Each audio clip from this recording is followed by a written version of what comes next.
The mission of the YWCA of St. Joseph centers around eliminating racism and empowering women. Danielle Brown, the newly appointed CEO of the organization, is this week's guest on Community Conversations with Charles Christian.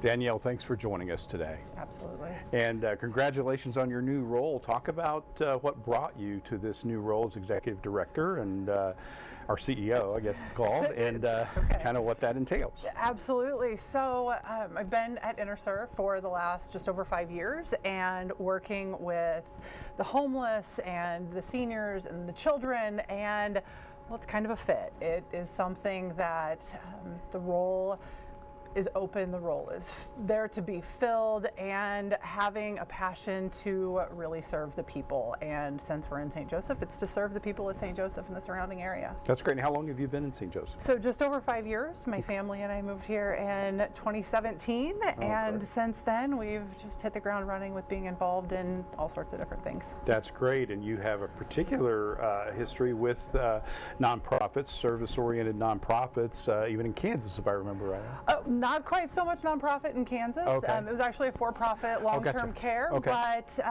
definitely serving people, working with all sorts of populations, from great. Children, adolescents, to the elderly. That's great. Well, I know the YWCA is involved with a lot of different programs here in St. Joseph. What are some of the ones in particular that you feel drawn to right away? Absolutely. So definitely the homeless and the children.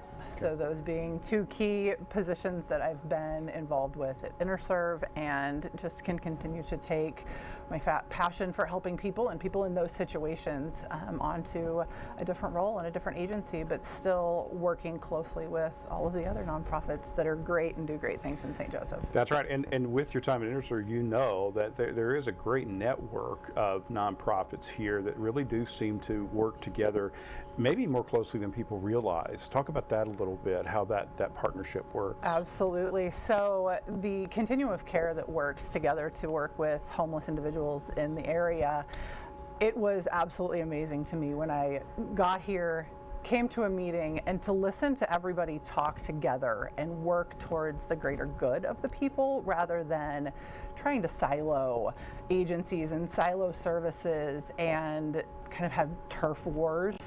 Everybody worked together, and everybody came together around the table to find out what someone needed, what could serve them best, and how to accomplish those goals. That's great. So you're going to walk right into a very strong sense of partnership already because of the familiarity people have with the YWCA. Talk about then, there's another key area that we've talked about some here on the news is the Y is very involved with combating domestic violence. Talk about some of that. So because the YWCA is the domestic violence shelter and service provider in the area, that is a big key thing that we're known for, a thing that makes us tick. And so making sure that people who are in those situations have a safe place to go, to receive resources, a service provider, a resource provider, because when you're in a situation with domestic violence, sexual assault, any type of situation where you need to flee and get out for your own safety, you don't know where to go. And if you can go to one place and they can help you figure out what you need, where you need to go, and what kind of things might help you get back on your feet, that's all the better. That's great. That's great. And what are some of are there other key staff changes that are happening at the YWCA that you know of, or I know this one's a big one, but what happens from there?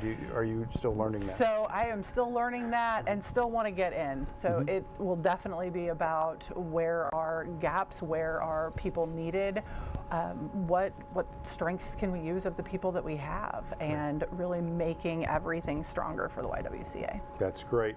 Now, talk a little bit more about your journey. What's your background that kind of drew you toward this kind of service? Do you mind talking about that? So it's very interesting. I worked in boarding schools for about 11 years, private schools, both sent by the state kids, so kids who were already in the system and in trouble, and also parents sending their kids before they got into trouble and wanted to have that power over their kids' lives and not let them get into the system. So was doing that, worked for a long-term care facility, so kind of went from teenagers to elderly.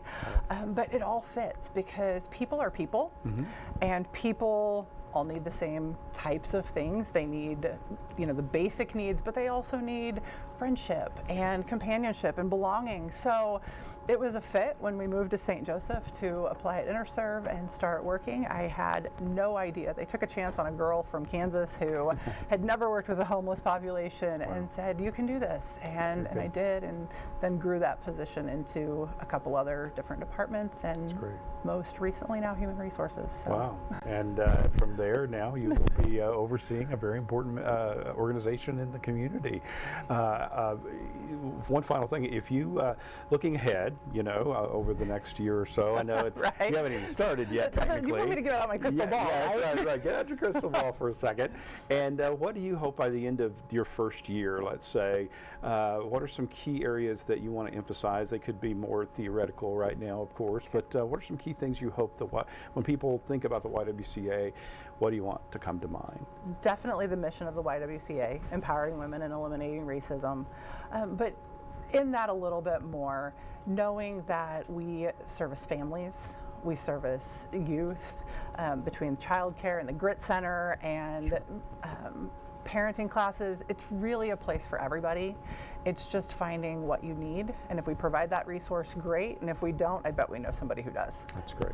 That's great. Well, Danielle Brown, the new CEO of the YWCA, starts on March 1st. You'll see that you'll be able to be contacted, I know, through the website and things like that. But we do thank you for taking time to join us tonight on Community Conversations. Thank you for joining us as well. We'll have more news after the break.